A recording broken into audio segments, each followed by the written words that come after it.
Panel now. Jason Meister, member of the Trump 2020 Campaign Advisory Board. Scott Bolden, former Washington, D.C. Democratic Party chairman and former chair of the National Bar Association PAC. Great to see you both. Scott, I'm going to start with you. Candidate on your side of the aisle.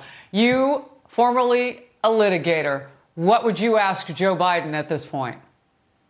Well, I'm a former sex crimes prosecutor from New York as well, and I've certainly defended politicians in these circumstances. What I would ask him, he's answered already. He's denied the allegations. What the women group want him to do, what they want him to do, is to address it more fully. From a political standpoint, that's up to him and his advisors whether they want to go further down that road. It's a 30-year-old allegation. It's been denied. You look for corroboration in these cases, and just what we know from witnesses, the corroboration has been somewhat inconsistent. But the difference between Biden and Kavanaugh is that the president, all he needs is to get more votes than the next guy. He doesn't have a disqualifier or qualifier review on this. Kavanaugh did. Kavanaugh's going to deal with these issues from the Supreme Court. Well, wait a minute. Scott, I got to step in there.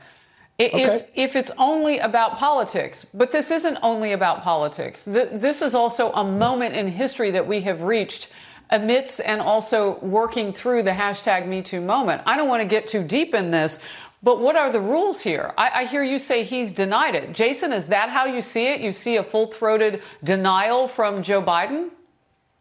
No, I don't. I see him hiding out in his basement, Harris, and he hasn't addressed this directly, and the media is covering it up for him. And that's really the problem here, is that you had a weaponization of the Christine Blasey Ford accusations against Justice Kavanaugh. You had Christine Blasey Ford in front of hearings with 40 million Americans with full legal representation and hundreds of thousands of articles for her. And Tara Reid can't even get a 5-minute segment on CNN. So the media double standard here is unbelievable. It's all about partisan politics, and they're covering up for Joe Biden's corroborated, by the way, sexual allegations. They're very credible, and they're corroborated.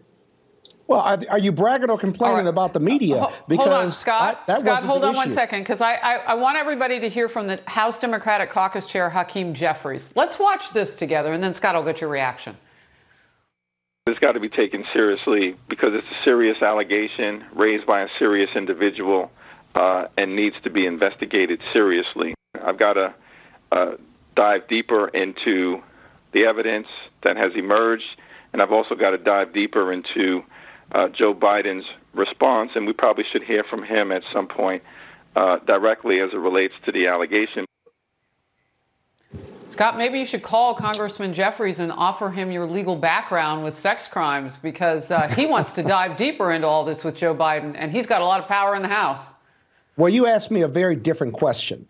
That, with regard to Hakeem, as well as the Washington Post and the New York Post, should there be an investigation? Should we hear from Joe Biden on this? I agree with that wholeheartedly. No woman should suffer in silence, whether it's 20 years, 30 years, or 3 days ago that something like this happened. What I was assessing was the difference between Kavanaugh and this political process who's running for president. And that is a distinction. Now, if I were Joe Biden, if I was advising Joe Biden, I'd say you got to make a more distinct statement. It's a credibility issue. The women groups who are urging you to do this, they're going to support you, arguably. They're going to support you no matter what, because the political enemy is the president, who has 20 allegations of sexual abuse against him. And so it's not a political We're going to come back on this because it's authenticity on Joe Biden's part. This is a big topic. Jason, I want to get you back in the conversations too. Sit tight.